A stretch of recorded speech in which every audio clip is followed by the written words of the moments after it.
El Evangelio de Judas. Comentarios a las enseñanzas del VM Samael sobre Judas y reflexiones sobre el Códice Chacos. Judas exaltado y Judas traidor, dice el M. Samael en la conferencia N70, 4 de diciembre de 1969. El ego no tiene que ver nada con Satán. La palabra Satán tiene varias acepciones. Es como Judas, que asumió un papel, y que después de Jesús no hay otro más exaltado. Él enseña la disolución del ego. La gente no acepta a Judas, de manera que hay que distinguir entre ese Judas y Judas el demonio, que todo el mundo carga dentro, es el tercer traidor de Hiram Abiv, y agrega.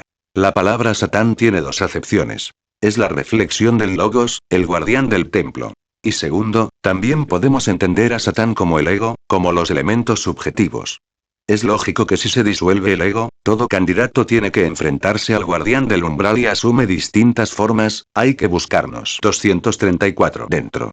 Ese ángel que se llama Luzbel, Lucifer, no es más que la reflexión del Logos, es el guardián más exaltado. Entonces, según el M. Samael, Lucifer es la reflexión del Logos, el guardián más exaltado.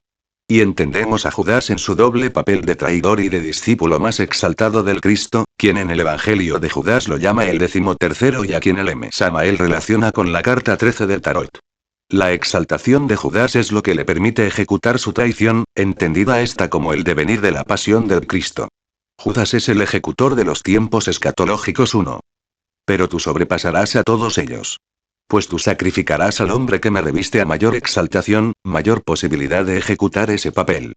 Esto queda plenamente entendido en el simbolismo del beso, donde el beso ritual es el reflejo de la comunión inalterable entre los eones y el Padre, y manifiesta la experiencia de la gnosis. La profunda, oscura y hasta siniestra labor de Lucifer queda manifiesta en las palabras del M. Samael en el capítulo 16 de su libro Si hay infierno, si hay diablo, si hay karma, dedicado al diablo. Y en la conferencia titulada La sabiduría del ser. 1. Porque donde está el comienzo ahí está el final, Evangelio de Tomás, 18. Recordemos que la madre, Binah, al dar vida a su hijo, lo está enviando a la muerte. Ahora tocará al hijo, con su muerte en cruz, matar a la muerte por toda la eternidad. 235. Por simple inducción lógica, los invito a comprender que Prometeo Lucifer, encadenado a la dura roca, sacrificándose por nosotros, sometido a todas las torturas, aunque sea el fiel de la balanza, el dador de luz, la medida y el peso, el guardián de las 7 mansiones que no deja pasar sino a aquellos que han sido ungidos por la sabiduría, que portan en su derecha la lámpara de Hermes, se desdobla inevitablemente en el aspecto fatal de la multiplicidad egoica, en esos agregados psíquicos siniestros que componen nuestro yo, y que han sido debidamente estudiados por el esoterismo tántrico budista. Con esta explicación, señores, considero que ustedes han entendido mis palabras. Judas como germen creador. En las explicaciones que da el M. Samael acerca de los asesinos de Hiram Abiv, encontramos esta interesante referencia a su papel generador del desequilibrio que precipitará la vorágine de la creación. Dice en la conferencia N96, jueves 28 de mayo de 1970. Hiram Osiris es el mismo Cristo cósmico, el Logos solar, el Logos mismo que fue asesinado por los 3 traidores. Pero estos, ¿dónde están? A Hiram hay que buscarlo en la 9ª bóveda o zona de la tierra, hay que resucitarlo para que exclamemos. El rey ha muerto, viva el rey. ¿Cómo se forman estas 3 furias, los 3 traidores dentro de nosotros mismos? ¿De qué manera?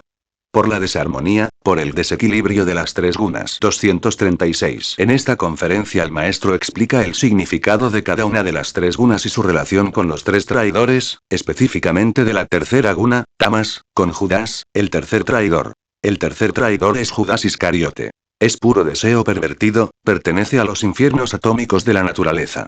Los 3 demonios se encadenan y forman las 3 furias que habitan la caverna, están dentro de uno mismo. Pero resulta todavía más interesante en esta conferencia la experiencia del mismo maestro Samael.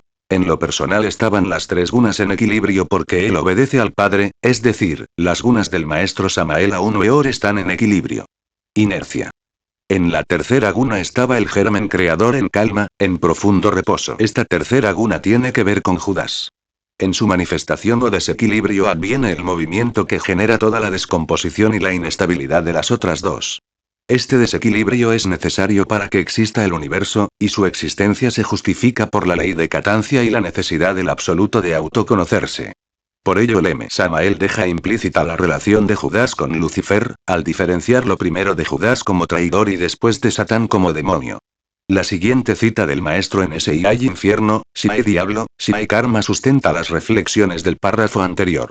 Solo quienes hemos estudiado el gnosticismo, solo quienes hemos ahondado en el esoterismo cainita, sataniano, Iscariote, 237 Naacenio, Esenio, Pedaticenio II, etcétera, etcétera, etcétera, conocemos ciertamente lo que son los misterios de Lucifer y el papel que Judas realizó, y el que hubieron de hacer cada uno de los apóstoles del Maestro Jesús en el drama cósmico. El descenso de Judas y su ministerio. Lo que has de hacer, hazlo pronto. Dice el M. Samael en Matrimonio, Divorcio y Tantrismo lo siguiente.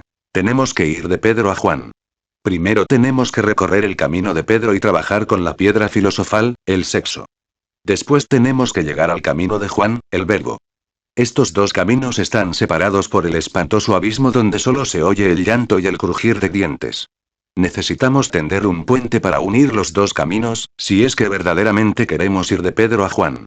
Ese puente se llama muerte. Allí debe morir Judas, el yo, el mí mismo, el ego. Cada cual debe hacer el puente en sí mismo. El camino de Pedro debe unirse al de Juan mediante la muerte de Judas. Solo llegando a Juan encarnamos al verbo, realizamos la palabra, nos cristificamos. De Juan, el verbo, se tiende el puente que viene de arriba hacia abajo atravesando el espantoso abismo hasta llegar a Pedro. Este puente está representado en el simbolismo constructivo por la plomada, la que, perfectamente equilibrada, se convierte en la columna del medio entre la piedra de fundamento, representada por Pedro, y la piedra angular, representada aquí por Juan. 2 Véase Blavatsky, La doctrina secreta, tomo 3. Pedaticenio, se refiere a los peratas y debe leerse peraticenio. 238. De acuerdo con el maestro, la doctrina de Judas es la muerte del ego, y su símbolo es la horca. Pero la horca también simboliza ese puente que Judas tiende entre la piedra bruta y el verbo. En el simbolismo encontramos que la horca y el ahorcamiento representan, por un lado, la tendencia a la diferenciación de las individualidades que brotan de un origen común, lo que podríamos identificar con el desequilibrio de Tanas. Pero también representan, por otro lado, la indiferenciación. El ahorcamiento de Judas sería el instrumento del retorno a la indiferenciación de la muerte. Este concepto lo encontramos expresado en la Cábala por la columna del medio, en relación a las columnas de la misericordia y la justicia. No debemos olvidar que este sendero de la flecha o senda del filo de la navaja es el camino del Cristo desde su nacimiento hasta su muerte en cruz, culminando con su resurrección y ascensión. Concepto este de la columna que retomamos en la reflexión sobre la iniciación de Judas. Leemos al M. Samael en la conferencia N8, 27 de diciembre de 1966. Y se acercó a Jesús y él le dijo: ¿Ya vienes, Judas? Él lo reconoció, él tenía 72 discípulos, los más estudiosos eran 12, y le dieron una preparación especial a cada uno y se representó el drama. Judas solo obedeció órdenes, él nunca traicionó a Jesús y tuvo que colgarse de un árbol y murió, vive en esa octava esfera sumergida del infernus y él trabaja en esas regiones y nadie le comprende. Cuando Jesús termine su ministerio en el inmanifestado, entonces Judas abandonará esas regiones sumergidas y penetrará en el inmanifestado, es el discípulo más exaltado. 239. Esta octava región sumergida se relaciona, curiosamente, con Urano, Uranas, pero es quizás la historia de Oramame, el viejo iniciado de los grandes misterios, que el maestro cuenta en la montaña de la Juratena, la que nos ayuda a entender un poco mejor ese místico papel de Judas en las esferas inferiores del abismo. Dice el texto: se le ordenó al místico descender al abismo.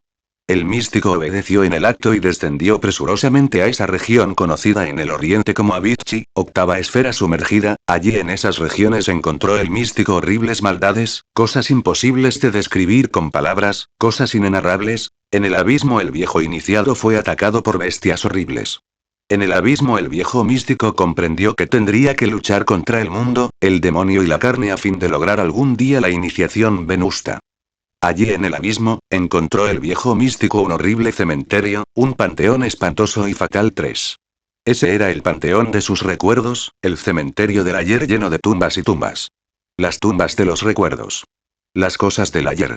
Realmente el yo, el mí mismo, el ego, no es más que un manojo de recuerdos. El anciano vagó por entre los sepulcros del pasado y sobre cada losa sepulcral vio una llama fatua que ardía, la llama del pensamiento. Ciertamente el pensamiento es una función de la memoria. Solo terminando con el doloroso proceso del pensar, adviene a nosotros la 3 sobre Judas y las 30 monedas, encontramos en Mateo 27, 3, 10 que con ellas se compra el campo de sangre, llamado Aceldama, para sepultar a los extranjeros y de esta manera cumplir con la profecía. Tales extranjeros se entenderían como todos aquellos átomos simientes que han salido del seno del absoluto. En Hechos 1, 18, 19 encontramos que adquirió un campo del salario de su iniquidad, donde iniquidad se entiende como maldad, injusticia. Contrario a la equidad o justicia. De esta manera, el inicuo es aquel que no es equitativo, que ha perdido el equilibrio. 240. Verdad. También vio allí a una pobre alma que sufría lo indecible y no podía salir de aquel cementerio porque los espectros del ayer le cerraban el paso. Esa alma sufría lo indecible. Luego se acercó el místico y comprendió que esa era su pobre alma esclavizada del ayer, atrapada por el némesis, por el karma, por la horrible rueda del samsara. Podríamos hacer toda una reflexión sobre lo que el M. Samael llama en Pistis Sofía el primer caos, la región de la hebdómada, el cinturón zodiacal y la ley del destino, y sobre el papel que juegan los 12 apóstoles, pero preferimos dejar la reflexión para la exégesis del Evangelio de Judas de acuerdo con los textos gnósticos de Nag Hammadi. Sin embargo, la respuesta del maestro a un discípulo en ese y hay infierno, si hay diablo, si hay karma nos llama la atención. No es la Biblia precisamente la que va a explicar el papel de cada uno de los 12. Empiece usted, distinguido caballero, por conocer a fondo el esoterismo de los 12 signos zodiacales y luego oriéntese mediante el estudio de las religiones comparadas y las escrituras gnósticas. Mucho podrá usted intuir estudiando la Pistis Sofía. Es lástima que solo encontremos ese libro en inglés. Sin embargo, espero que algún día sea traducido al español. Y dirá el M. Samael, precisamente en sus revelaciones al Pistis Sofía, explicando que verdad y paz salen de Jesús cuando éste baja al caos, que la verdad es lo desconocido de instante en instante. En el abismo se disfraza de tinieblas. La piedra filosofal hay que buscarla en el infierno. La virtud viene del cielo, y la 241 verdad brota del infierno. La luz cumple siempre su mandato en el caos. Las 3 purificaciones y la iniciación de Judas. Todo aquel que intente llegar a la cristificación debe atravesar por las 3 purificaciones, por el hierro y por el fuego. Estas, indiscutiblemente, están representadas por los procesos de las 3 montañas. La primera purificación está relacionada con Pedro, el descenso a la 9ª esfera y los trabajos con el fuego y con el agua. Antes que el gallo cante me negarás 3 veces, le dice Jesús a Pedro. La segunda purificación tiene que ver con el trabajo en las esferas sumergidas de los 9 planetas. Enfrentarse a todos los horrores del cosmos, pasar más allá del Aqueronte. 4. Pasar la barca de Caronte a la otra orilla. Sufrir lo indecible, en el trono de Dite, en la ciudad maldita, vivir por un tiempo entre los condenados. Palabras del M. Samael en la conferencia N211, año 1976, que continuaremos citando. Vendrá entonces la tercera purificación, donde será necesario enfrentar horrores insospechados, ante los 4. Las regiones infernales de las que se habla en el mito no siempre son las mismas, pues hay infiernos e infiernos. Aquí sería bueno diferenciar entre lo que el mito egipcio llama el submundo de Geb, la tierra, o infierno de las almas débiles que no pudieron acceder al cielo, y el arduo submundo celestial de Osiris, el campo de las ofrendas. Por ello el M. Samael aclara en Pistis Sofía develado el asunto de los 3 caos. Así, aprendiendo a leer mitológicamente, pasar más allá del Aqueronte adquiere un significado más profundo. 242. ¿Cuáles? Como diría el personaje mitológico de la historia de Tolkien, sus armas no sirven para nada. Dice el M. Samael. Yo muchas veces les he dicho a ustedes, aquí, que la luna psicológica tiene 2 aspectos. El que se conoce y el que no se conoce, el visible y el oculto. En el aspecto oculto de la luna psicológica, tenemos elementos que nunca aceptaríamos tener, y que solamente pueden ser disueltos mediante la iniciación de Judas Iscariote. El aspecto oscuro solamente puede ser disuelto en la iniciación de Judas, quien se relaciona con Lucifer, la reflexión del Logos. Subraya el maestro los peligros de esta labor, sobre todo por lo que significa trabajar con las mismísimas fuerzas del bien y del mal. El Cristo revolucionario, rebelde, hace estremecer a todas las potencias del bien y del mal. Los poderes del bien y del mal luchan entre sí ante los eventos crísticos. A causa de estos peligros, señala el maestro que solamente es posible iniciar un trabajo de esta naturaleza cuando se posee la magnes fundamental de la conciencia. Aquí es donde entendemos la gran diferencia que hay entre trabajar la sombra desde una perspectiva mágica o hacerlo desde una perspectiva psicológica. Volviendo a los procesos de la iniciación, dice el maestro en su conferencia. En la iniciación de Judas quedamos definitivamente bajo la regencia directa del anciano de los días. Esto significa que el iniciado se ve obligado a liberarse de las potencias del bien y del mal, para depender exclusivamente del Padre que está en secreto, y ahí todo es difícil. 243. Sin embargo, conviene advertir que solo pueden ingresar a la iniciación de Judas aquellos que ya lograron la absoluta desintegración de aquellos agregados psíquicos que se encuentran ubicados en la cara visible de su propia luna psicológica. Con la iniciación de Judas concluye definitivamente el ego y deviene, como secuencia o corolario, la absoluta iluminación radical. Sobre la necesidad de pasar más allá del bien y del mal habla profusamente el M. Samael en Pistis Sofía develado. Ningún código moral, ningún precepto de ética sirve para la difícil senda. Y a veces una bella máxima o una preciosa virtud pueden servir de obstáculo en el difícil camino. Hay que conocer lo bueno de lo malo y lo malo de lo bueno y pasar más allá del bien y del mal. Necesitamos libertarnos de las potencias del bien y del mal. Hay que empuñar la espada de la justicia cósmica, y en sus explicaciones deja implícita la relación de este tema con la espada, con la balanza y con la justicia 5. El iniciado necesariamente debe convertirse en adeptus exemptus, es decir, en aquel que nada debe y al que nada le deben. Retomamos entonces el concepto de Judas como puente, como mediador, como punta de lanza que abre el camino al desatar los tiempos escatológicos. Pues con su 5 dice el VMS en Pistis Sofía develado. La balanza en sí misma y por sí misma, indica la necesidad de los pesos, y las proporciones peso-número-medida son los tres poderes decisivos. La balanza en el cristianismo representa el bien y la verdad. Así, Job 31, 6 dice. Péseme Dios en justa balanza y conocerá mi integridad. El bien significa lo que está equilibrado en el exterior y en el interior. En el pensamiento judío, los demonios aparecen siempre privados de poder con respecto a lo que está equilibrado. El conocimiento es una ciencia exacta y rigurosa. Se pesa en la balanza. En este sentido aparece en el texto del Eclesiástico. Escúchame, hijo mío, y aprende la sabiduría. Vuelve tu corazón atento a mis palabras. Yo te descubriré una doctrina pesada en la balanza. Y te haré conocer una ciencia exacta. 244. Beso da paso a los procesos que permitirán al Cristo atravesar por su pasión, muerte y resurrección hasta alcanzar la apocatástasis o restauración. Como la columna del medio que simboliza su propio levantamiento, nos dice el maestro Samael cuál sería el resultado de ese trabajo. Así, hermanos, una vez que el adepto ha pasado por las tres purificaciones, a base de hierro y fuego, consigue la ascensión del Crestos dentro de sí mismo, la resurrección del Logos íntimamente, dentro de lo psicosomático, dentro de lo místico sensorial, dentro de lo meramente psíquico o psicológico, trascendental. Entonces queda convertido, dijéramos, en columna del templo.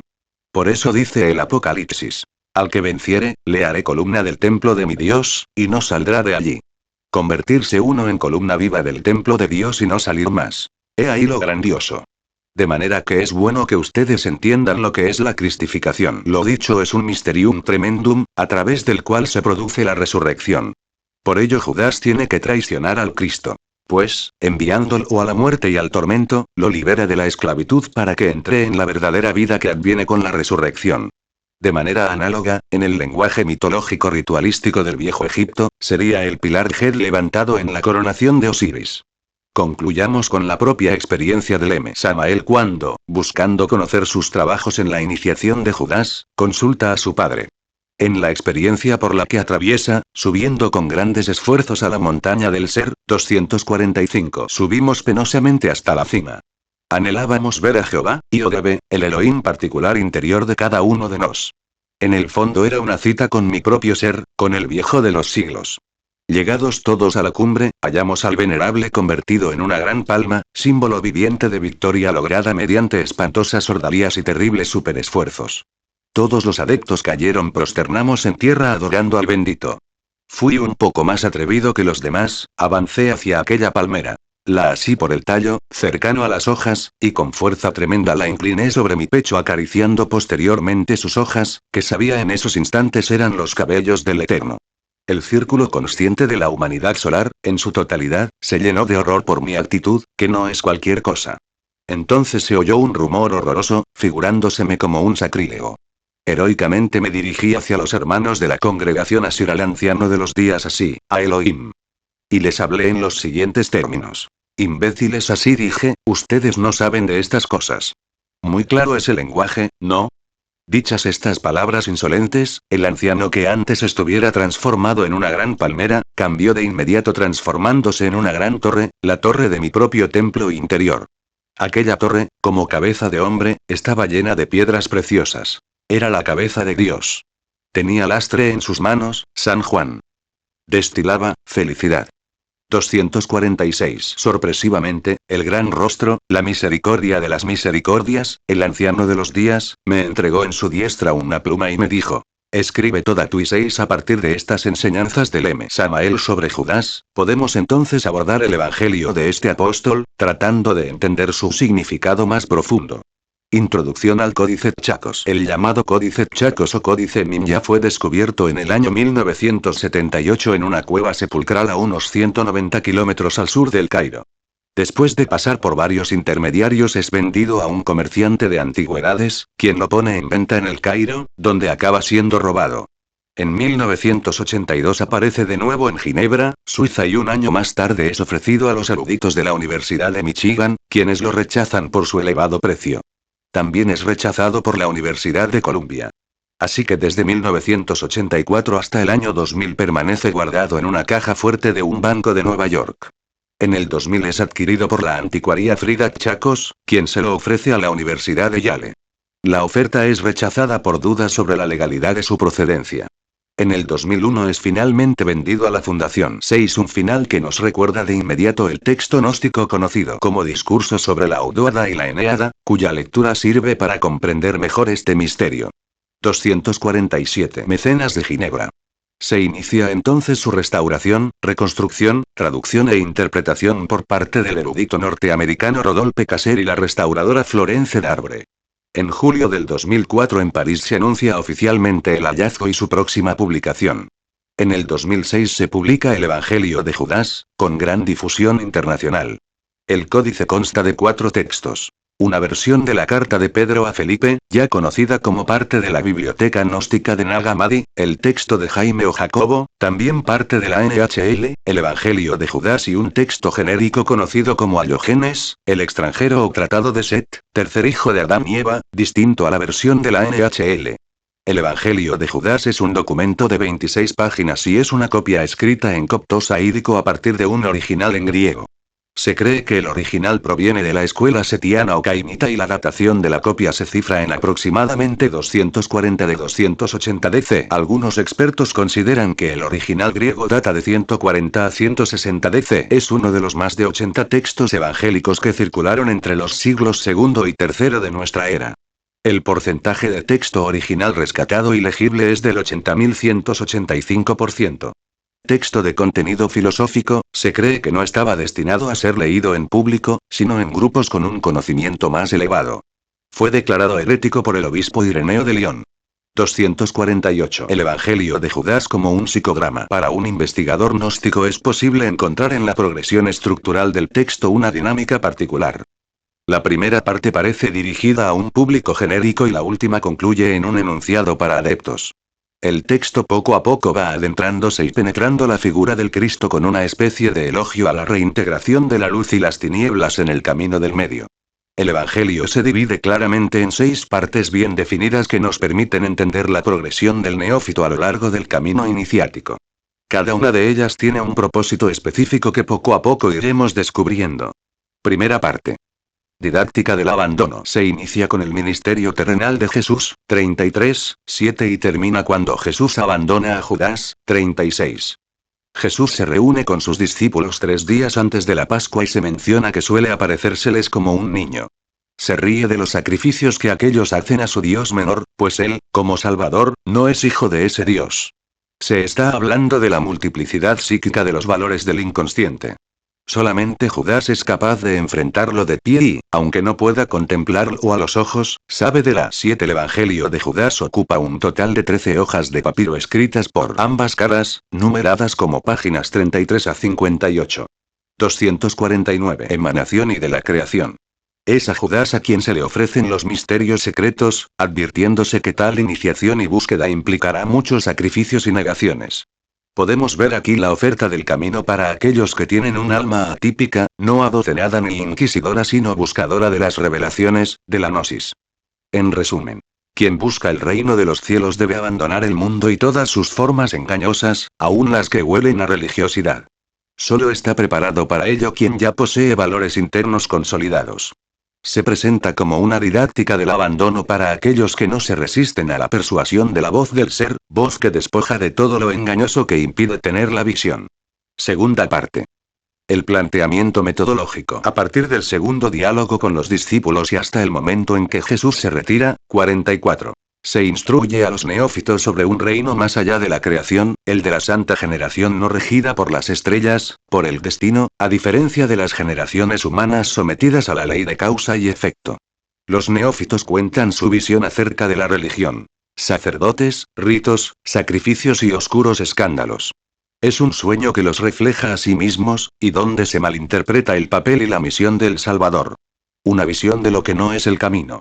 Se habla de las almas mortales, productos de la corruptible 250 Sofía, sujetas a los ciclos. Distinguiéndolas de esas otras que sí logran acceder inmortales a los reinos de arriba. Para el neófito se abre la interrogante de cuál será cada una de tales generaciones, y cuál el modo de alcanzar el estado de arriba. O sea, se plantea la posibilidad de seguir adelante. Eso sí, sabiendo que continuar significará que la incisión debe hacerse más honda, más profunda, con todas las consecuencias que de ello se deriven, de tal manera que la problemática que hasta ahora se ha ido desvelando se va volviendo más íntima y personal. Tercera parte. Judas habla como el 13º se extiende hasta las interrogaciones de Judas sobre el destino propio, 46. Judas se convierte en el iniciado que empieza a comprender el gran secreto redentor de la sombra. Es el iniciado que acepta renunciar a todos los ligámenes que lo aten al mundo creado, el samsara, y que desea regresar a la casa del Padre Inominado. Se produce entonces una ruptura total. Tal estado solo se establecerá en la conciencia cuando se trascienda la ley de las estrellas. Todo ello en virtud del Salvador interior. Y como consecuencia todo y todos en el mundo creado lo rechazarán y repudiarán. Su vacío no podrá quedar así y entonces siempre será rellenado por el mundo. El neófito recibe el bien que lo aparta de la generación común. Es iniciado. 251. Cuarta parte. Cosmogonía y posición real en la creación. Desde 47 a 48 Jesús le instruye, y de 48 a 52 trata sobre el mundo creado y la caída. La revelación, el íntimo diálogo del iniciado con su ser, con su revelador, con su Tiperet, es la preparación para la ordalía y la fusión final, que es la liberación del mundo de la hebdómada. Una dinámica entre Michael en el arcano 6 y el diablo en el 15, entre Michael y Lucifer, el dragón. Está claro que esta exposición es solamente para el iniciado, pues es la revelación de los misterios de la Audoada. El colectivo ha quedado atrás y ahora Judas es instruido en la cosmología de la creación. También trata del mundo creado y de la caída, cómo se administra este mundo, quién está a cargo, cuál es el tinglado de esta creación con todas sus bellezas y con todos sus dolores. Es interesante saber que todas estas visiones se ofrecían en las escuelas de conocimiento para explicar cómo todo en la creación está interconectado, que existe una matemática perfecta. Y para dar a conocer la respuesta a la pregunta inicial del texto, ¿quieres saber qué es lo que limita tu presencia en la Audoada? Mira, entonces se nos habla de todo el fenómeno de la caída y de las limitaciones que impiden al alma liberarse de su prisión, a menos que exista una ayuda superior. 252. Quinta parte. ¿De dónde provenimos y quién es el creador? Desde la formación del hombre en 53 hasta 55. Se explica al iniciado quién fue realmente el creador de nuestro mundo. Adamas, el demiurgo, también llamado Yaldabaoth, Nebro, Saklas. Él y sus arcontes crearon el mundo. El Evangelio nos enseña cómo operan estos. También se habla de dos tipos de seres humanos. Los que cumplen mecánicamente su tiempo en los latidos del cardias y los que solo se apoyan en la fe sin verificaciones. Es decir, los de Michael y los de Gabriel, Gesor, que pueden tener espíritu sin regidor sobre ellos y que no quedan atrapados por las leyes comunes. Se nos indica el mapa de la ruta de regreso, con sus obstáculos y con las ayudas para superarlos. Sexta parte.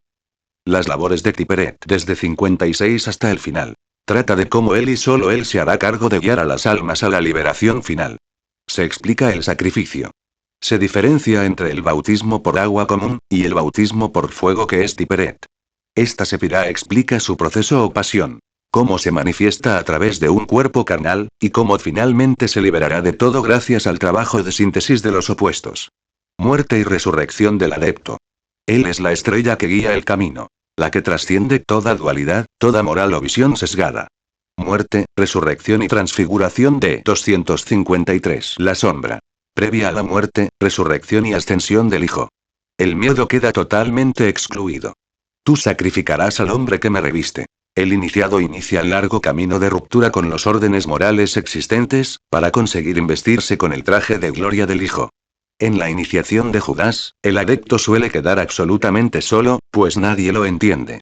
Obviamente, pronunciarse contra las potencias del bien y del mal, apartarse a esos dos principios eternos, y cambiar los preceptos morales por la comprensión de fondo, es algo que resulta demasiado grave, cuando no se posee la magnes fundamental de la conciencia.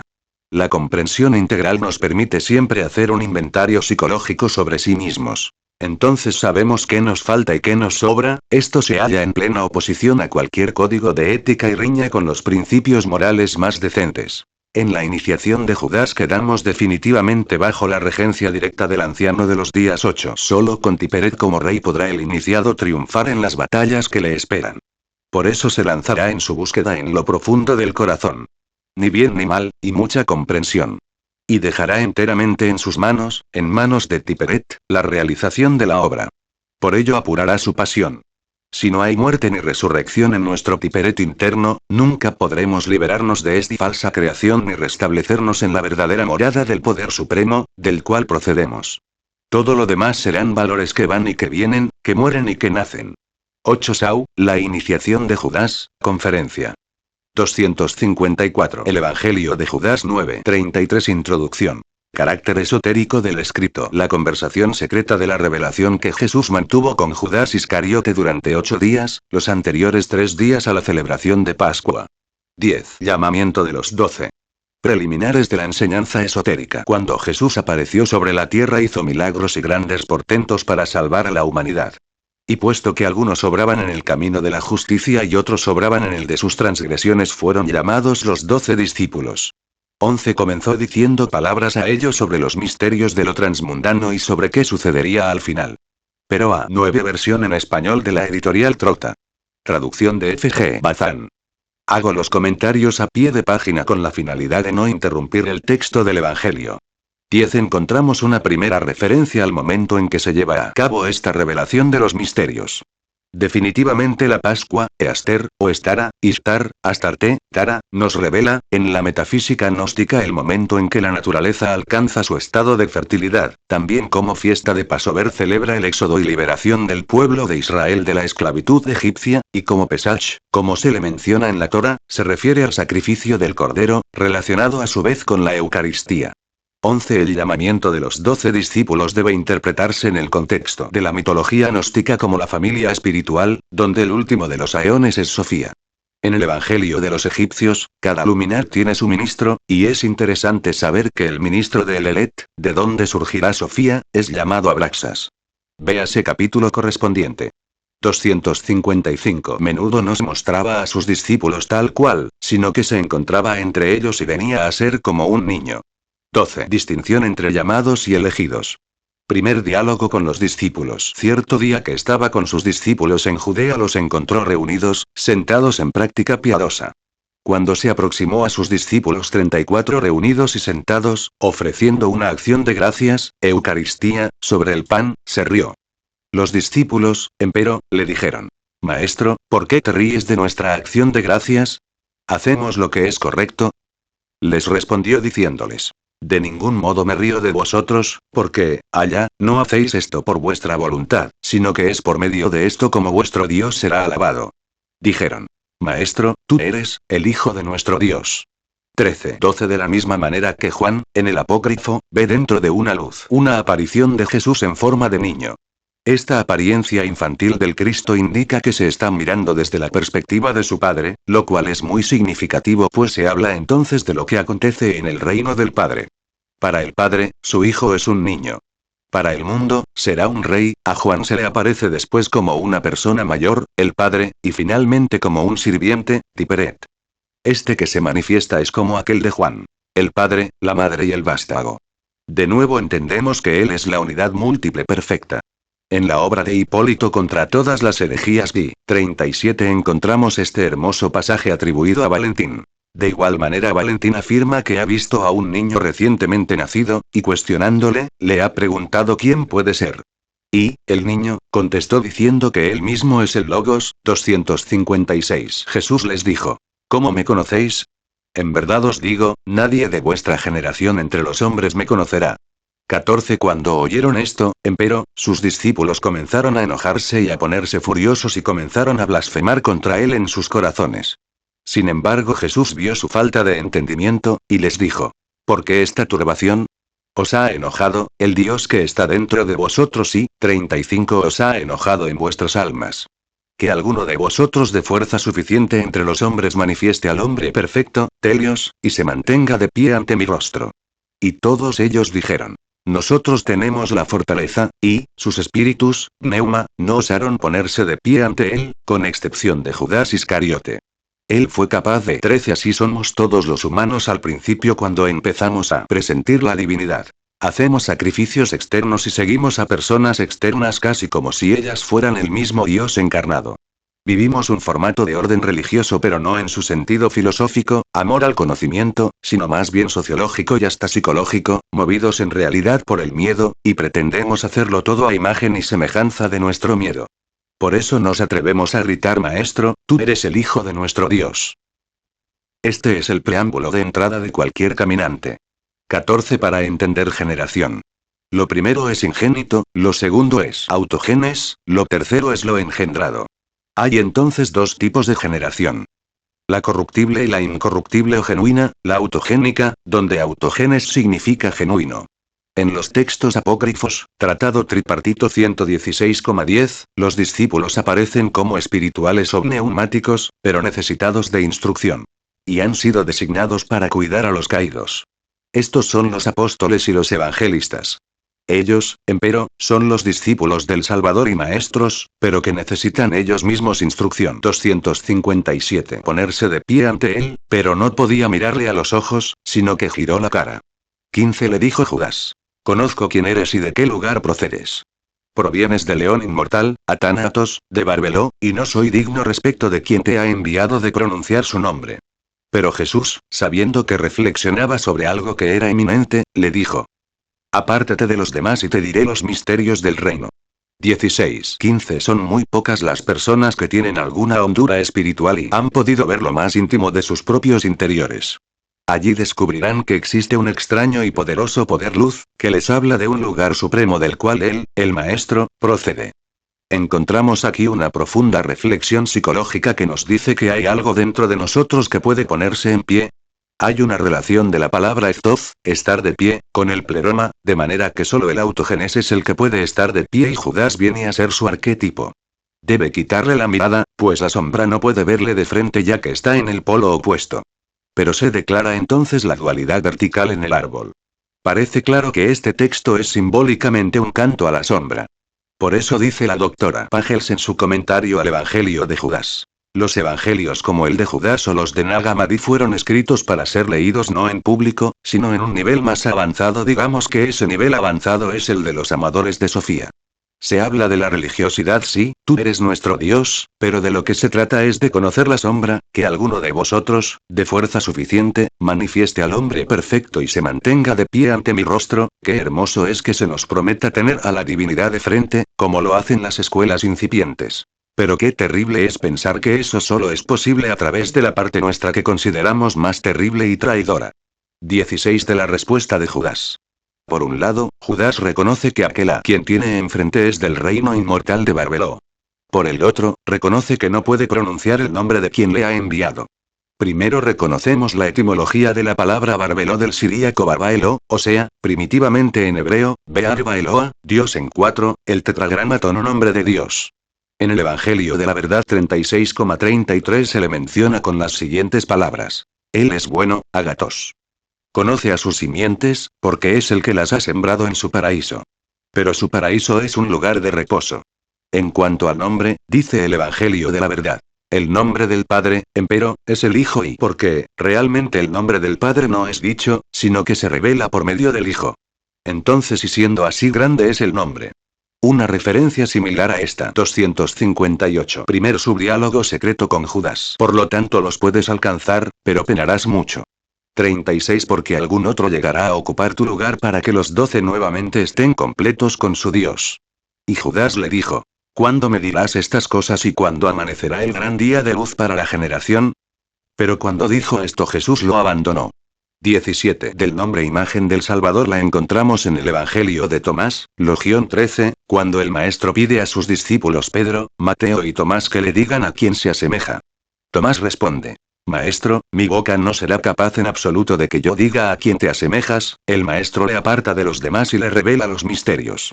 17 Volvemos al Evangelio de Tomás. Jesús dijo: Yo no soy tu maestro, puesto que has bebido y te has embriagado del pozo que bulle, que yo mismo he excavado. Y lo tomó, se separó y le dijo 3 palabras. Cuando Tomás volvió hacia sus compañeros le preguntaron: ¿Qué te ha dicho Jesús? Tomás les dijo: Si yo os dijera una de las palabras que me ha dicho, cogerías piedras para arrojarlas contra mí y saldría fuego de las piedras que os consumiría. El objetivo supremo de la revelación es la identificación substancial del gnóstico con el revelador divino. Tomás, ahora como hermano mellizo espiritual de Jesús, queda considerado como el transmisor de las enseñanzas secretas de Jesús, el gnóstico por excelencia. Se presenta en este fragmento la metodología que contiene la parte que más nos hiere y que nos lleva a entender que es por ahí por donde está la noble visión del camino. Termina aquí la instrucción preliminar al estudiante sobre cómo acercarse paulatinamente al drama histórico. El reemplazo de Judas y su misión. Transcribo las palabras de Ireneo en Adversus Aereses II, 20,2. Ellos dicen que el 12º eón fue lanzado del pleroma, y que otro fue producido, o enviado a ocupar su, femenino, lugar. Sí, esto es, que a ella se refiere en Judas. Es más, nos dicen que fue la eón en sí misma la que sufrió, pero Judas fue el traidor, y no el que sufrió. Ellos mismos reconocen que fue el sufriente Cristo, y no Judas, quien atravesó por el suplicio de la pasión. ¿Cómo pudo entonces Judas, el traidor de aquel que tuvo que sufrir por nuestra salvación, ser el tipo y la imagen de la eón que sufrió? 259. Segundo diálogo con los discípulos 18. A la siguiente mañana, no obstante, después que sucedió esto, se manifestó de nuevo a sus discípulos y le dijeron: Maestro, ¿a dónde vas y qué haces cuando nos dejas? Les dijo Jesús: Voy a otra gran generación. Le dijeron sus discípulos: Señor, ¿cuál es la gran generación que es superior a nosotros y más santa que nosotros que no esté en nuestros eones ahora? Y cuando oyó esto Jesús se echó a reír y les dijo: ¿Por qué estáis pensando en vuestros corazones sobre la generación fuerte y santa? 37 En verdad os digo, ninguno nacido de este eón verá esta generación y ningún ejército de ángeles de los astros gobernará sobre esta generación y ninguna persona de mortal humanidad puede asociarse con ella, porque esta generación no proviene de, que ha llegado a ser, la generación de hombres entre vosotros es de la generación de la humanidad. Potencia, que las otras potencias, por las que gobernáis. Cuando oyeron 18 se presenta aquí un segundo planteamiento para neófitos generales, para aquellos que permanecen después de la primera reflexión y que ahora anhelan conocer más. Pero sigue siendo una instrucción a un nivel colectivo. Se hace una primera afirmación: la existencia del mundo de la plenitud. A la par se plantea que toda la creación, con sus bellezas, no es más que una sombra de la mecánica. Pero que existe algo más profundo, algo de lo que podríamos participar si estuviéramos preparados. Entonces empieza a hablarles a todos por igual acerca del reino de la emanación, y de las generaciones de los humanos mortales dependientes. 260. Estos sus discípulos se turbaron en su espíritu cada uno de ellos. No podían decirle una palabra. 19. Tercer diálogo con los discípulos 20. Otro día Jesús apareció entre ellos. Le dijeron: Maestro, te hemos visto en una visión, porque hemos tenido grandes sueños, durante la noche. Dijo: ¿Por qué, cuando os habéis, en lo oculto? 21:38 Le dijeron: Hemos visto una gran casa con un gran altar en ella y 12 hombres, son los sacerdotes, diríamos, y un nombre. Pero una muchedumbre espera, hasta los sacerdotes, ante aquel altar que, reciben, las ofrendas. Nosotros, empero, seguimos esperando. Jesús dijo: Sin embargo, ¿los sacerdotes cómo son? 19 En la Sofía de Jesús el Cristo, dice el Salvador sobre su generación y la de sus discípulos. Yo, empero he venido de los lugares de lo alto por la voluntad de la gran luz, me he evadido de este lazo, he quebrado la obra de los ladrones, vosotros, sin embargo, fuisteis enviados por el Hijo, enviado para que alcanzarais luz y salierais del olvido de las autoridades y para que no se manifieste, por lo tanto, a causa de vosotros, el frotamiento impuro es la raíz de la generación, la manera en que las formas se enlazan, el karma, véase el capitán 7 de El Pistis Sofía de Velado donde el M. Samael explica la manera en que el Cristo vierte el espíritu de Elías en el vientre de Elizabeth para ligarlo al cuerpo de Juan. Y el capitán 8 en el que explica cómo el Cristo se encarna a través de María. 20 en las líneas siguientes se plantea, siempre dirigiéndose al colectivo, lo que equivaldría, en nuestra actualidad, a la religiosidad con la cual creemos poder alcanzar el reino de los cielos. Si en los párrafos anteriores se ha declarado la existencia del reino, en estos se dice que lo que nosotros vemos es una apariencia de aquel, una sombra. Se reflexiona entonces en el modo que tenemos de vivir la religiosidad, asociada siempre a distintas religiones, sectas, cultos o escuelas que transmiten a sus fieles sus propios miedos y temores, o sus propios planteamientos fatalistas, apocalípticos y kármicos. 21 alude a Mateo 26,56 y Marcos 14,50, cuando los discípulos se ocultan y abandonan a Jesús huyendo por el temor a ser arrestados. 261 dijeron. Algunos, 2 semanas, hebdo más, pero algunos sacrifican a sus propios hijos. Otros a sus esposas en oración y humildad con los demás. Algunos están comprometidos en asesinatos. Algunos cometen muchos pecados e injusticias y los hombres que están ante el altar invocan tu nombre 39 y en todos los actos de su deficiencia son llevados los sacrificios, a completarse. Y después que dijeron esto permanecieron quietos, porque estaban turbados. Les dijo Jesús. ¿Por qué estáis turbados? 22. Interpretación del sueño del templo. En verdad os digo que todos los sacerdotes que están de pie ante el altar invocan mi nombre. Y de nuevo os digo que ha sido escrito mi nombre sobre esta, de las generaciones de los astros a través de las generaciones humanas, y han plantado en mi nombre árboles sin fruto y de manera desvergonzada. 23. 22. El Cristo hace una clara alusión a los sacrificios, y estos se relacionan directamente en los textos apócrifos con la ley. Ver Juan 6, 25. El alimento comido por Adán es la ley. Mientras que el pan traído por Cristo es la gnosis. Los discípulos le hablan de las obras que realizan para tratar de alcanzar ese reino de los cielos, del cual Jesús se dice residente.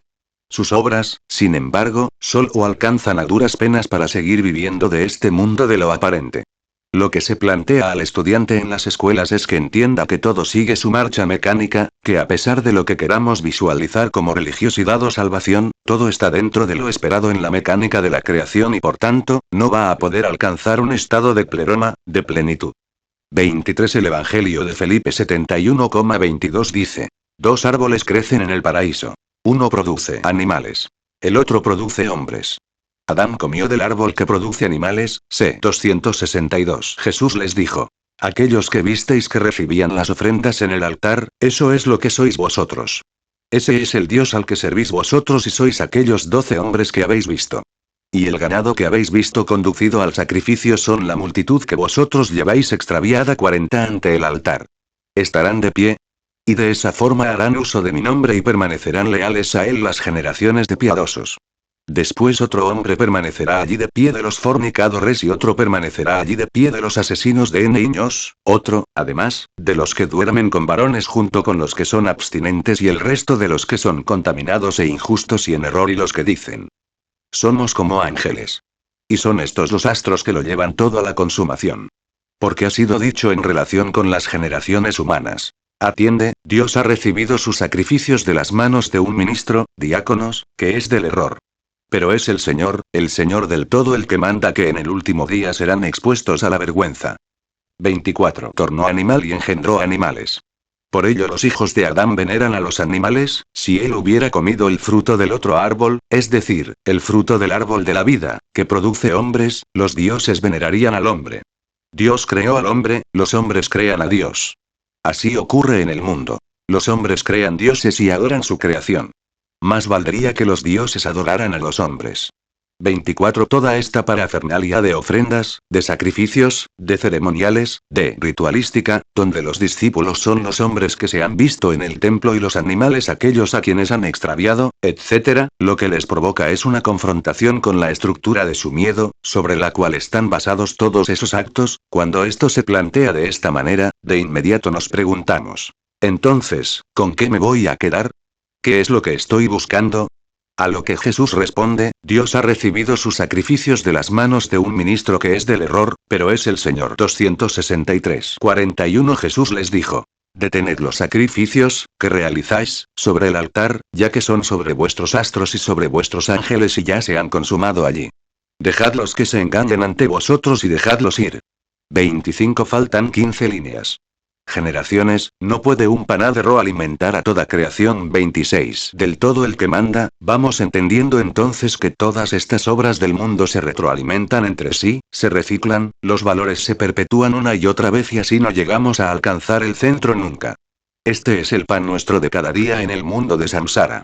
Así entendemos por qué se dice que el esfuerzo para alcanzar el pleroma es un superesfuerzo, y que es necesario entender lo que significa aprender a caminar con ambos pies. Alcanzar el equilibrio dentro de samsara haciendo buenas obras para pagar las deudas. Esto significa alcanzar primero ese equilibrio aquí en estas circunstancias en las que vivimos, pasando más allá de esos conceptos dualistas del bien y el mal, de lo correcto y lo incorrecto, que desafortunadamente caracterizan a las escuelas y religiones. Solamente entonces estaremos, o estará el Cristo, en posibilidad de arrebatar a Anubis la balanza y la espada, pudiendo entonces vivir, desplazarse, subir y bajar en plenitud, sin alma de regidores como diría Pistis Sofía. 25. Todas estas son las obras del samsara, que no han de llevarnos a ningún lado. Como dice el maestro Samael, a unos a la muerte segunda, y a otros a unas vacaciones. Pero al final todo regresa de nuevo a la manifestación. 26. Continúa acentuando la importancia de entender que aquellos que se rigen bajo la ley no pueden entender la verdad. Esto lo entendemos estudiando el testimonio de la verdad, MHC 9.3, que empieza diciendo: hablaré a los que saben oír no con los oídos del cuerpo, sino con los oídos del corazón. Porque muchos han buscado la verdad y no han podido encontrarla, ya que se ha apoderado de ellos la levadura vieja de los fariseos y de los escribas de la ley. Pero la levadura es el deseo del error de los ángeles, de los demonios y de los astros. Los fariseos, empero, y escribas son quienes pertenecen a los arcontes que tienen poder sobre ellos. Porque ninguno que está bajo la ley podrá respetar la verdad, no podrán efectivamente servir a dos señores. La afirmación que Jesús hace del panadero se refiere a los arcontes del destino, entendiendo que la levadura es el fermento nocivo que, con tan solo un poco, hace fermentar toda la masa. La 264:42 bajo los cielos y a ellos. Y a nosotros y. Díjoles Jesús: dejad de disputar conmigo, cada uno de vosotros tiene su propio astro. 27 y cualquiera, faltan alrededor de 17 líneas. 43 en, ¿quién ha venido, fuente para el árbol? De este eón, por un tiempo, pero ha venido el agua del paraíso de Dios y la generación que permanecerá porque no contaminará el camino de la vida de esta generación, sino, para siempre. 28. Segundo subdiálogo con Judas. Levadura y su antítesis, el ácimo, son símbolos de la soberbia y la humildad respectivamente.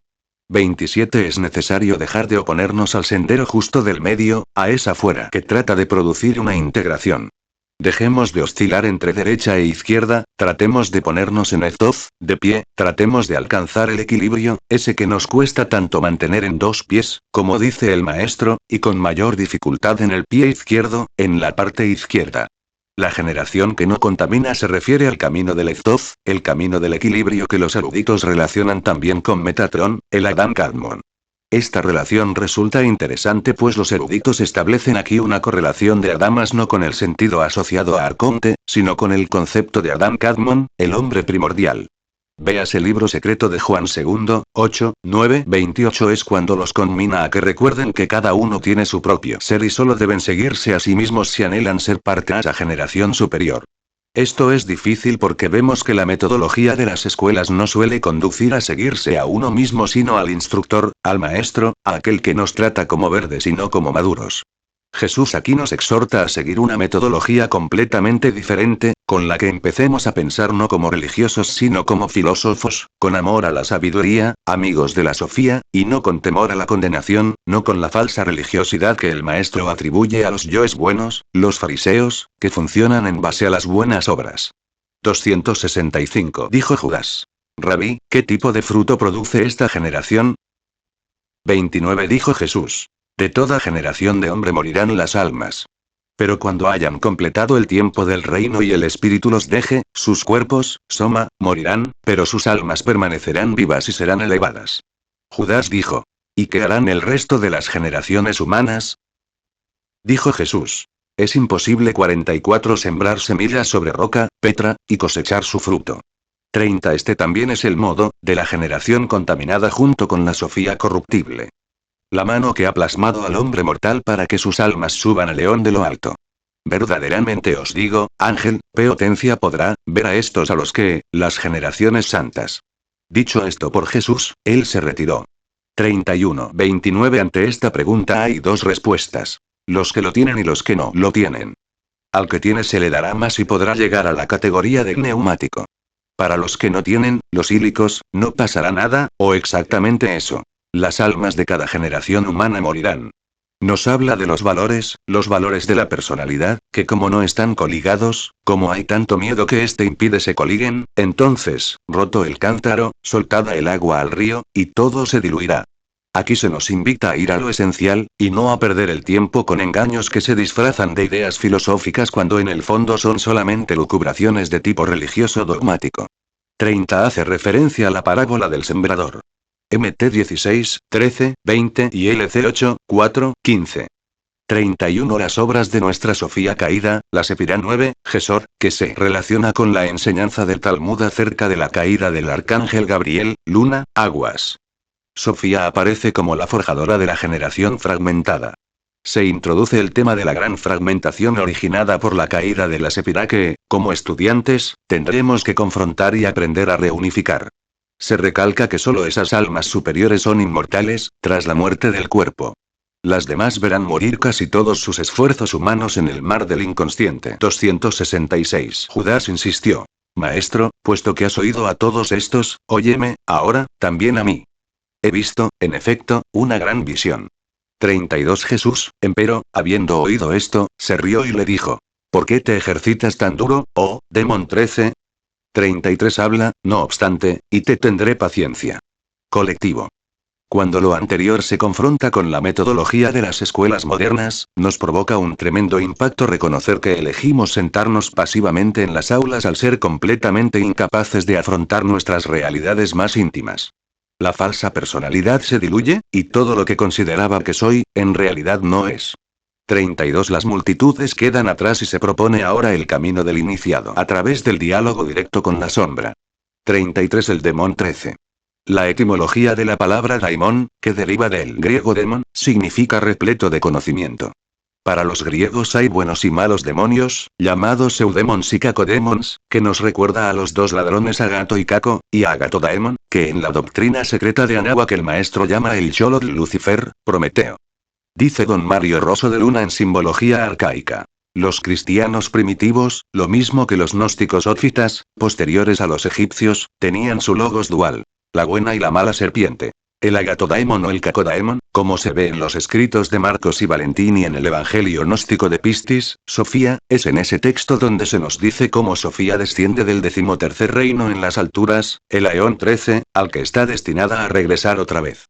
Pero mientras, en las regiones de abajo, ella se refiere a sí misma con otro término que resuena en el Evangelio de Judas. Se refiere a sí misma como daimon. En su cuarto arrepentimiento, Sofía lamenta su destino al decir, me he vuelto como un demonio aparte que mora en la materia y que carece de luz, y me he vuelto como un falso espíritu, que está en un cuerpo material y que carece de luz. Poder Judas puede considerarse, bajo la luz de Pistis Sofía, como la viva imagen de Sofía. Al igual que Sofía, Judas en el Evangelio de Judas es separado de los reinos divinos en las alturas, a pesar de que sabe y profesa los misterios de lo divino y el origen del Salvador. Atraviesa el dolor y la persecución como un daimón confinado a este mundo terrenal. Es iluminado con revelaciones que ningún humano verá jamás. Y finalmente se dice que está en camino, como Sofía, al 13º eón de la tradición gnóstica. 267. Le dijo Judas. Yo mismo vi en la visión que los 12 discípulos me apedreaban 45 enérgicamente y asimismo me perseguían. También vine al lugar en donde, después de ti. 34. Vi también una casa y no podían mis ojos alcanzar su magnitud. Pero una gran multitud la rodeaba y el techo de la casa estaba cubierto de hojas y en medio de la casa había una multitud, diciendo: Maestro, admíteme al lado de toda esa gente. Jesús respondió y le dijo: Tu astro te ha engañado, oh Judas. Y prosiguió: Ninguno de la humanidad mortal puede ingresar en la casa que has visto porque el lugar está reservado para los santos. Allí no gobernarán el sol ni la luna, ni tampoco el día, sino que la santa voluntad permanece de pie siempre allí, eternamente con los 34. Judas y Tomás relatan hechos muy similares en sus evangelios. En el Evangelio de Tomás, Logión 13, Jesús pone a prueba a sus discípulos con una pregunta: ¿A quién me asemejo? La respuesta de Tomás es la que le convence de su exaltación. Mi boca no será capaz de decirlo. Jesús lo toma aparte y le revela los misterios. Entonces, al regresar, sus compañeros le preguntan sobre las palabras aquellas: si yo os dijera una de las palabras que me ha dicho, ¿cogerías piedras para arrojarlas contra mí y saldría fuego de las piedras que os consumiría? Esta misma idea sobre la transmisión del conocimiento la encontramos en las enseñanzas de Mahoma, cuando su compañero Abu Huraira, el transmisor de la tradición o hermano gemelo del profeta, dice: Yo recibí del profeta 2 tipos de conocimiento. Uno es el que os enseño, y el otro, si abriese mi boca sobre este, me cortaríais el cuello. Aquí la perspectiva es completamente personal e íntima, ya no colectiva. Se invita al iniciado a despertar su materia prima, su realidad interior. El iniciado contempla a mitad de su camino, la morada inmortal. Entonces ha de tomar la resolución de seguir creciendo hacia ella. Sin embargo, siente que hay que hacer un gran sacrificio y que hay gran dolor a la vista.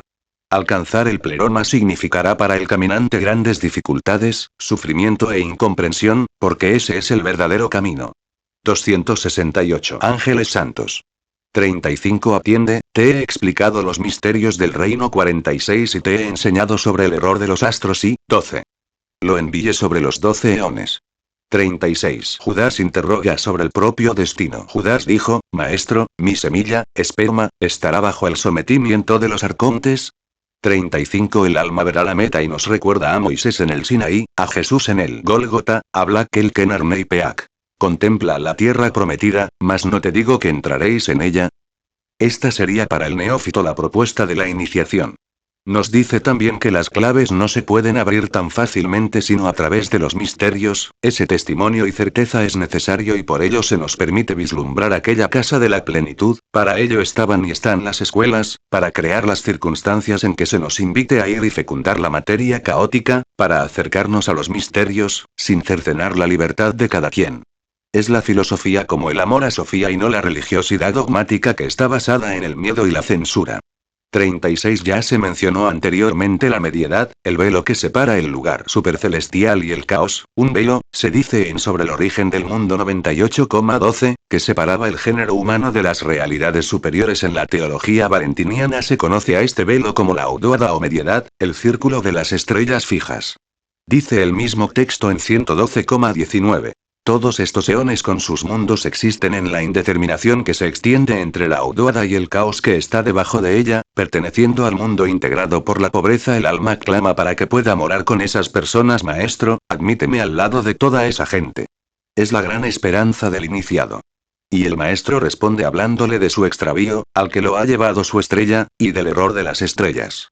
Pareciera que la estrella lo ha extraviado y que entonces estuviera condenándole por ello. Pero más bien se refiere a su descenso, al que lo ha sometido su estrella. Descenso que devendrá en sufrimiento y dolor. Para luego reiterarle que le ha enseñado cuál es el error de las estrellas. Hay que extraviarse para encontrarse, descender para ascender, humillarse para exaltarse. 269. Jesús respondió y le dijo: Ven, que yo, sino que te afligirás mucho cuando veas el reino de su generación total. Una vez esto oído, Judas le dijo: ¿Qué bien es este que he recibido? Porque me has apartado de esta generación. Respondió Jesús y dijo: Tú serás el 13 y serás maldito para las otras generaciones y gobernarás sobre ellos. En el último día maldecirán tu ascenso. 47 Hacia la santa generación. 37 Dijo Jesús: Ven, para que te instruya sobre, que no ha visto nunca ningún hombre, porque existe allí un 37 a través de la sombra vemos toda la estructura del mundo, toda la estructura de los arcontes, y sin embargo, con los esfuerzos que él logre realizar, lo reintegrará en el 13º eón. Por ello será maldecido por las generaciones, pues al acontecer aquella implosión, ese vacío deberá ser llenado urgentemente, por el peligro que corre la conformación matemática del mundo de desequilibrarse. La naturaleza no lo acepta. El neófito debe saber que existe toda una estructura, una trama que es necesario entender para luego superar. Es un orden que consiste en un mundo emanado, que es el que anhela Judas. En el mitologema de Judas como estrella o luz de la mañana que ha caído, es él quien anhela restaurarse, reintegrarse, reencontrarse, como Judas sufriente, reinstaurarse de nuevo en el mundo de la emanación. Entonces hay un orden que consiste en un mundo emanado, y un mundo caído que nos mantiene separado de aquel.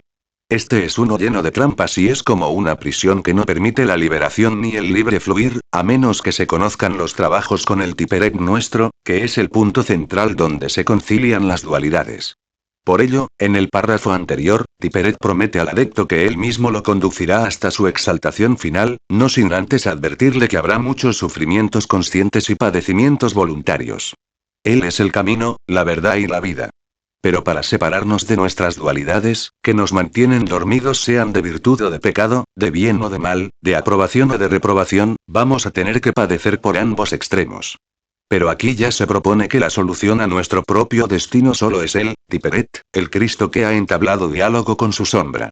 270 GRA neón ilimitado, cuya magnitud generación alguna de ángeles ha visto, en donde hay un gran espíritu invisible que ni ojo de ángel jamás ha visto, ni pensamiento de corazón jamás ha captado, ni nunca ha llamado por su nombre. 38 Y se manifestó allí una nube de luz y él dijo: que aparezca un ángel como mi auxiliar y surgió desde la nube un gran ángel, el autoengendrado, autogenes, divino luminoso y a causa de él otros 4 ángeles procediendo de otra nube y fueron auxiliares para el autoengendrado ángel. Y dijo 48 el autoengendrado, sean, y fueron. Y creó la primera luminaría, Foster, para reinar sobre ella. Y dijo: hagamos que nazcan los ángeles para servirle. Y existieron miríadas sin número. Y dijo: que exista un eón de luz y existió. Y creó la segunda luminaría para reinar sobre ella con miríadas de ángeles innumerables para servirle y así creó el resto de los eones de luz y los hizo reinar sobre ellos y creó para ellos miríadas de ángeles innumerables como auxiliares. 38 Le exhorta a aprender a conocer a su Tiperet, y le invita a dejar todo temor y timidez para que acceda a los misterios que ninguna persona ha visto jamás. Como psicología profunda para iniciados que es, se pide la resolución de las oposiciones condenación-justificación para poder empezar a sentir las emanaciones del camino del medio. Esta es la declaración que le hace su Tiperet, declaración de gran altura, de profundas verdades, para la que es necesaria una actitud en profundo respeto y silencio. Y se inician entonces las revelaciones sobre el orden de todo lo que existe, y es cuando se logra ver el mundo de la emanación, el mundo de la creación y el de la caída. Se exponen estas cosas de una manera tan elevada, el autogenerado, Adamas, la caída, que se propone verlas desde la perspectiva del trabajo, de una manera psicológica, entendido el drama más allá del miedo, de la personalidad, y de las creencias. 271 Adamas y las luminarias 39 Y estaba Adamas en la primera nube luminosa que ningún ángel ha visto nunca entre todos los llamados Dios y el 49, y aquel, imagen, y según la semejanza de este ángel. Hizo aparecer la generación incorruptible de Set 40. 39 En el Pistis Sofía de velado se menciona lumbreras como dadores de luz. 40 El Set que los eruditos asocian con el halógenes, el extraño de su tierra, que es la segunda manifestación de su emanación en su parte divina, y que se identificará como Tiperet, que es el mismo Adamas, el Pijer Adamas del apócrifo de Juan y no exactamente del Adamas Ley, Arconte. Es un canto al pleroma, según el mitologema platónico griego. En las escuelas setianas, Set es el halógenes y por lo tanto el Cristo cuando algunas de estas escuelas de filósofos asumieron las ideas cristianas, cuando se cristianizaron. Más bien deberíamos decir que penetraron la visión judaica conversa de Jesús, para poder asimilarla como parte de su filosofía, la filosofía como la experiencia de la misma Sofía. No era de extrañar que apenas brotara la enseñanza del gran maestro Jesús, ésta empezara de difundirse entre la judería local y otros grupúsculos o colonias de Grecia, Roma, Alejandría, etc. Estas ideas empiezan a transmitirse. Es curioso que esta visión gnóstica fuera tan rechazada en estos lugares, si estamos hablando de los mismos mitologemas que ellos tenían en sus tradiciones, ahora simbolizados por el judío Jesús. Algo debió producir tal rechazo y que solo entendieran la historia de forma literal sin lograr asociarla con los mitologemas previos. Algo que hizo que nunca se preocuparan por un mito, aunque solo fuera por lo bello que éste encierra. Y ese algo fue el miedo. Porque ellos solo tenían miedo, y por miedo aceptan una doctrina sumamente simple, que les hace cortar con todos los mitos previos, que les impide reconocer en este nuevo mito al héroe y a la heroína de todas las fábulas. Al parecer Ireneo desconoce lo que significa un mito y arremete contra todos ellos. Su falta de conocimiento y capacidad, como uno más de los que padecían aquel miedo, le hace rechazar todo mitologema. No podía entender la belleza como parte del camino. El miedo hace a Ireneo buscar seguridad en las reglas, replicando a los arcontes en sus 7 tratados, expresando en ellos el miedo a su propia destrucción, a no ser nada. En el Evangelio de Judas, por el contrario, se nos insta a la destrucción de los vallados, y a ir entendiendo la sinfonía de la belleza, que es la declaratoria del pleroma 272, los 12. Los 24. Hizo aparecer 72 luminarias en la generación incorruptible, de acuerdo con la voluntad del Espíritu. Las 72 luminarias, ellas mismas hicieron aparecer 360 luminarias en la generación incorruptible según la voluntad del Espíritu, de modo que para cada uno su número fuera de 5. Y sus padres fuesen los 12 eones de las 12 luminarias y de acuerdo con todos los eones con 6 cielos para cada uno, de modo que hubiera 72 cielos para las 72 luminarias y de acuerdo con cada uno de los 55 firmamentos, que suman 360 firmamentos, les fue dada autoridad junto con un gran ejército de ángeles innumerables para gloria y adoración, pero después de esto virginales espíritus también para gloria y adoración de todos los eones y los cielos y sus firmamentos. 41 Pero la muchedumbre atos inmortales es llamada cosmos, o sea, corrupción por el Padre, y las 72 por sí. Se apela en el texto a la numerología, como era común en las escuelas setianas de aquellos tiempos, que valoraban enormemente la geometría o la matemática como parte del canto a la armonía. La concepción matematizada de la Audoada. 41 En el apócrifo de Juan, el hombre primordial, Adamas, es llamado el hombre perfecto, primera verdadera manifestación, procedió de la presciencia del perfecto intelecto por medio de la revelación del querer del espíritu invisible y del querer del autoengendrado. El espíritu invisible lo denominó Adán, dijera Adamas, y lo estableció sobre el primer eón con el gran autoengendrado, el Cristo, junto al primer luminar, Armocel, y sus potencias estaban con él. Entonces se establecen las siguientes generaciones así. Primero eón. Adán, junto a Armocel. Segundo eón. Su hijo Set, junto a Oriel. Tercero eón. La simiente de Set, junto a Dabeitai, son depositadas las almas de los santos. Cuarto eón. Son depositadas las almas de los que ignoraron el pleroma y no se apresuraron a arrepentirse, antes bien, se demoraron un tiempo y después se arrepintieron, junto a Elelet, Abraxas. 273 luminarias que están con el autoengendrado y sus 72 eones. En él apareció el primer hombre con sus potencias incorruptibles. Pero el eón que apareció con su generación, en el que está la nube del conocimiento, Gnosis, y el ángel es llamado 51 él. Después que, dijo, que vengan a la existencia los 12 ángeles para gobernar sobre el caos y el infierno. Y mira, desde la nube apareció un ángel cuyo rostro irradiaba fuego y cuya apariencia estaba manchada con sangre, cuyo nombre era Nebro, que quiere decir apóstata. Otro lo llaman Yaldabaoth y también otro ángel venido desde la nube, Saclas. Negro creó 6 ángeles y también Saclas, como auxiliares, y estos produjeron 12 ángeles en los cielos, recibiendo asimismo una parte cada uno en los cielos. Y hablaron los 12 arcontes con los 12 ángeles. Conversación de los arcontes y los ángeles, que cada uno de vosotros 52. Y dejémosles, generación, ángeles. El primero es Eseet, que es llamado el Cristo. El segundo es Hermatop, que es. El tercero es Galila. El cuarto es Yobel. El quinto es Adonio. Estos son los 5 que gobernaron sobre el infierno. Y primeramente sobre el caos.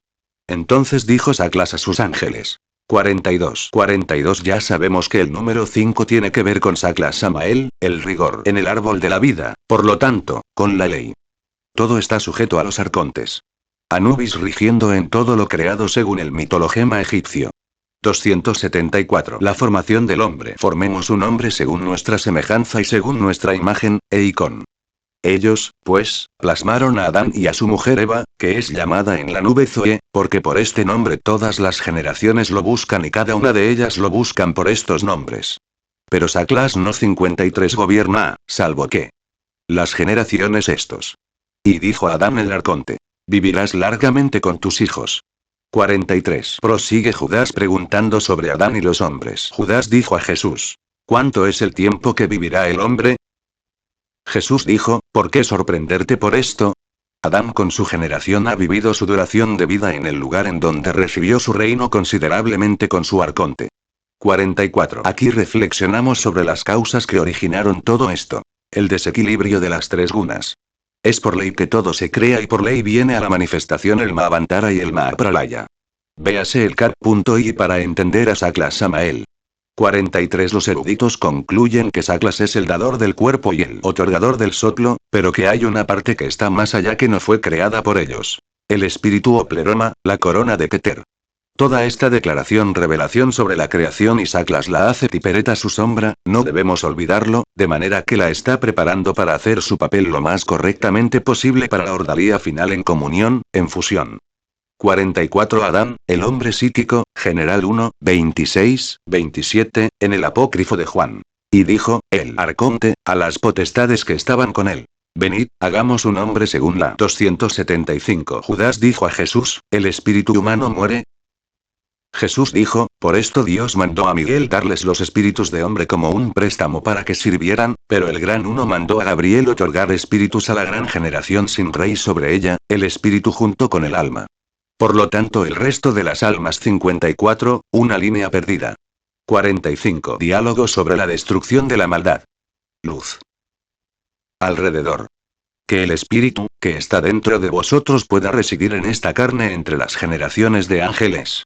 Pero Dios hizo que él, imagen de Dios y según nuestra semejanza, a fin de que su imagen sea luz para nosotros. Y lo crearon por medio de sus respectivos poderes de acuerdo con las instrucciones que habían recibido. Cada potestad obró una marca distintiva en la figura de la imagen que él había entrevisto en su elemento psíquico, esto es, queda plasmado el estigma del destino zodiacal. Creó un ser según la imagen del hombre primordial y perfecto, y entonces dijeron: pongámosle por nombre Adán, a fin de que su nombre sea para nosotros una luz poderosa. Las potestades iniciaron su obra. Entonces el autor muestra en detalle la correlación entre la estructura corporal y psíquica del hombre y los demonios, según la doctrina de la simpatía universal en la que se basaba la astrología antigua. 45. Interesante alusión a Gabriel como dador del espíritu de acuerdo con el Pistis Sofía develado. Gabriel aparece como aquel que permite a estas almas manifestarse sin que haya alma de arcontes ni espíritu de regidores en ellos. Como auxiliar aparece primero mencionado como uno de los 5 auxiliares, y el maestro Samael lo ubica junto a Rafael, Uriel, Michael y Samael. Están contenidos, dice, en el primer misterios pero bajo la ley de la balanza. Posteriormente en el capitán 8 aparece como auxiliar para la encarnación del Cristo en el vientre de María. Y se complementa con el capítulo 68, cuando María, la Madre, habla de la encarnación de Jesús y dice: la verdad brotó de la tierra y la virtud miró hacia abajo, desde el cielo. Significa que durante el tiempo en que te diste a ti mismo, tomaste la forma de Gabriel, miraste hacia mí desde el cielo y hablaste conmigo. Y cuando hablaste conmigo surgiste en mí, y eras la verdad, que es el poder de Sabaoth, el bueno, que está en tu cuerpo material, y que es la verdad que brotó de la tierra. 276. Conocimiento, gnosis, fuese dado a Adán con los suyos, para que los señores no pudieran dominarlos, los que son del caos y del infierno. 46. Judas, empero, dijo a Jesús: así pues, ¿qué harán aquellas generaciones?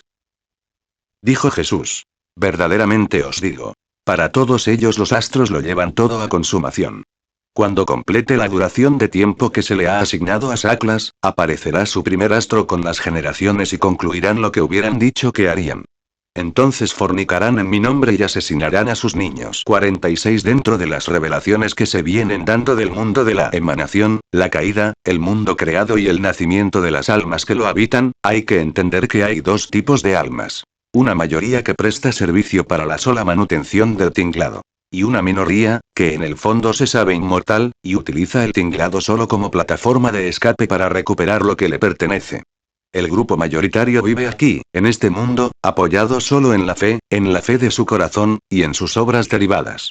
Entendemos ahora a qué se refiere el maestro Samael cuando equipara a los que hacen las buenas obras con los que hacen las obras equivocadas. Los dos tipos son los dos extremos de la balanza, y los dos permiten que Amit se alimente.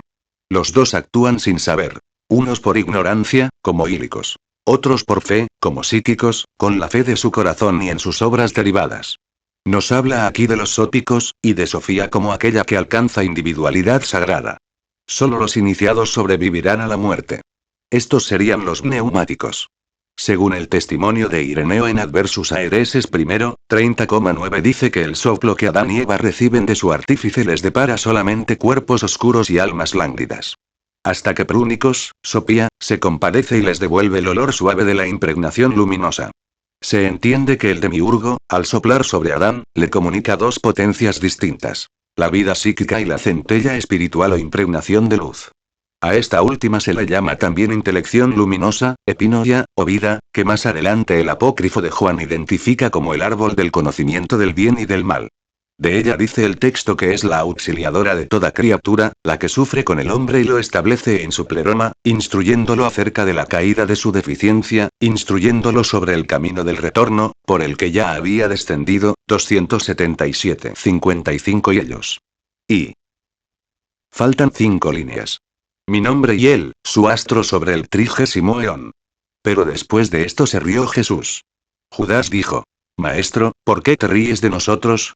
Jesús respondió y dijo: No me río de vosotros, sino del error de los astros, porque estos 6 astros van errantes con estos 5 combatientes y todos ellos serán destruidos junto con sus criaturas. 47 sobre los bautizados y el misterio de la traición. 47 en el apócrifo de Juan el Salvador explica que dependiendo de la situación de cada alma o generación, así será su destino. Diferencia entre aquellas en las que la potencia predomina sobre el espíritu contrahecho, deforme, y las que el espíritu contrahecho se robustece. Sobre las primeras dice: el alma en la que la potencia predomina sobre el espíritu contrahecho es fuerte y huye de la perversidad, y gracias a la vigilancia del incorruptible se salva y es recibida en el reposo de los eones. Sobre la segunda dice: en estas se ha robustecido el espíritu contrahecho a causa de su error. Él abruma al alma y la arrastra hacia las obras de la perversidad, arrojándola al olvido. Después de su partida es entregada a las potestades que procedieron del arconte y entonces la atan con cadenas, la precipitan en la cárcel y deambulan con ella hasta que despierta del olvido y recibe el conocimiento. Cuando todo esto se ha cumplido, se salva. Ante esto Juan le pregunta, como Nicodemo en Juan 3, 4, ¿cómo puede el alma empequeñecerse para volver a la naturaleza de su madre? Y el Salvador le dice: tú eres realmente feliz, puesto que has conocido. Aquel alma tiene que seguir a otra que posea el espíritu de vida, y se salvará gracias a esta y ya no será arrojada a otra carne. Y sobre el destino que resulta del espíritu contrahecho dice: de esta manera toda la creación vino a ser ciega, a fin de que no conocieran al Dios que está por encima de todos ellos. A causa del vínculo del olvido fueron ocultados sus pecados, pues se hallan constreñidos por medidas, tiempos y momentos. El destino lo domina todo para quienes viven como ílicos y psíquicos en el mundo, el destino es la disolución impersonal de sus valores. Por eso dice que para todos ellos los astros traerán asuntos para su consumación. Efectivamente. Así como por leyes zodiacales se forman las personalidades, así por las mismas leyes, acabadas con la muerte, se destapa todo y se libera el contenido de la ánfora. Los establecidos y dependientes de la mecánica del mundo y sus leyes astrológicas. Es a este grupo al que se refiere este texto. 278. Judas, sin embargo, dijo a Jesús: atiende, ¿qué harán los bautizados en tu nombre? Jesús dijo: verdaderamente te digo, este bautismo 56. Mi nombre. Faltan unas 8 líneas. A mí. Verdaderamente te digo, Judas, los que ofrecen sacrificios a Saclas. Dios 3 líneas ilegibles. Todo esto es malo. Pero tú los superarás a ellos todos, porque sacrificarás al hombre que me reviste. Ya tu cuerno se ha levantado, su ira se ha inflamado, y su astro brillantemente ha iluminado y su corazón ha... 57. Verdaderamente, que lleguéis a ser 4 líneas ilegibles. Sufre. El arconte, puesto que será destruido y entonces el modelo, tipos, de la gran generación de Adán será exaltado, porque es anterior al cielo, la tierra y los ángeles. Esta generación existe, la que es de los eones eternos. Atiende, te lo he dicho todo, levanta los ojos y mira a la nube y la luz en su interior y los astros que la rodean, y el astro que guía el camino, es tu astro. 48 recordamos el párrafo aquel de 45. Tu astro te ha engañado, entendemos que los astros son aquellos que rigen la mecánica astrológica. El iniciado pudo haber tenido un viso del mundo de la emanación, a través de una iniciación, pero no podemos instalarnos ahí a perpetuidad pues no tenemos las herramientas ni estamos preparados aún. Podemos haber visualizado la casa del Padre, pero no podemos. 279. Judas levantó los ojos, vio la nube luminosa y entró en ella. Los que estaban de pie sobre el suelo oyeron una voz proveniente de la nube, diciendo. 49-58. Gran generación, imagen 6 líneas ilegibles 50. Establecernos permanentemente en ella, sube al monte y contempla, algo hace falta, y es en aquella tercera parte donde empieza a responderse sobre quién es el que puede instalarnos. En esa misma tercera parte, ante la pregunta de Judas sobre su semilla, Jesús le responde. Ven, que yo, sino que te afligirás mucho cuando veas el reino de su generación total. Él es el verdadero revelador y el que va a convertirse en su verdadera estrella y le ha prometido al adepto que él mismo lo conducirá hasta su exaltación final. Volviendo a esta última parte, el adepto entiende ahora que el astro que guía el camino es tu astro, y que esa estrella es Tiperet. Pero ya se le ha advertido que tendrá que descender y que ello implicará gran sufrimiento. Efectivamente reconocemos aquí un diálogo previo a la fusión, al matrimonio, a la reunificación de esa gran dualidad. Solo los que consiguen activar y dialogar su Tiperet interior hasta precipitar su pasión restablecerán su arquetipo adámico de la emanación y podrán considerarse inmortales. Tiperet se autodeclara ese astro que guía el camino y la estrella del iniciado. Y explica el por qué está él en medio de toda esta emanación, caída, creación y formación de almas. Es el enlace de lo increado, el uno, que le ordena de Gabriel conceder espíritu a la generación. Él es el vínculo entonces entre el mundo de la emanación y el mundo de nuestra caída, de la concreción, y ese vínculo se da a través de Gabriel. 49 Podríamos entender que Judas, el iniciado, visualiza la gran generación, la generación de Set, que representa la individualidad sagrada, que es la propia autocristificación, la fusión con la misma estrella que está dentro de esa nube luminosa. Este es un momento apoteósico en el drama. El beso ha sellado su pacto, los dos se requieren el uno al otro, los dos se aman profundamente, como no se puede amar a ningún otro apóstol, y se está listo para la metamorfosis final en el proceso de la integración. 50 El acto final, que viene a continuación, se convierte en un psicograma magnífico, en el que ya no hay nada más que decir. Se han abrazado, se han besado, la luz y la sombra, con gran altura filosófica, y ya lo único que resta es el silencio, porque ya se selló el pacto. Ahora las circunstancias para una y para otra son secundarias. El acto termina y la obra concluye. Consumatum est. Judas realiza lo que tiene que hacer para 280. Conclusión. Escena de la traición y entrega, murmuraban sus sumos sacerdotes porque había entrado en la sala de huéspedes para su oración. Algunos escribas, no obstante, estaban allí vigilando con atención para arrestarle durante la oración, porque estaban asustados del pueblo, pues era considerado por todos como un profeta y se aproximaron a Judas y le dijeron: ¿Qué estás haciendo aquí? Tú eres discípulo de Jesús. Pero les respondió Judas como deseaban. Recibió, en cambio, algo de dinero y se los entregó. El Evangelio de Judas. Tener derecho también a ese reino, el que él visualizaba desde el principio. Por eso podía mirar a Eztof, al que está en pie, aunque él no se podía poner todavía totalmente en pie. Como explica el M. Samael, el iniciado a estas alturas nada quiere ya con arcontes ni moralistas atrapantes. Una llamada de atención a las escuelas de este mundo creado, de este mundo de arcontes, de códigos morales, costumbres y modas, de religiones de códigos moralizantes que lo que hacen es, lamentablemente, servir solamente al status quo del mundo. En este sentido podríamos decir que las religiones son una de las salas más sutiles con que cuentan los señores de la ley para mantener un balance, una especie de equilibrio. Pero que resultan insuficientes ya para aquellos que buscan su individualidad sagrada. Lo que se necesita es mantener un equilibrio. Es así como trabaja la ley. Ahí no importan ni bien ni mal, sino las consecuencias de los actos. ¿Con qué se queda el iniciado? Se queda con una profunda rebeldía y una profunda disensión hacia los extremos, ya no podrá inclinarse ni hacia uno ni hacia el otro lado y por lo tanto, en palabras del M. Samael, tendrá que crear mucha comprensión, no solo sobre los actos de los demás, sino sobre los suyos propios.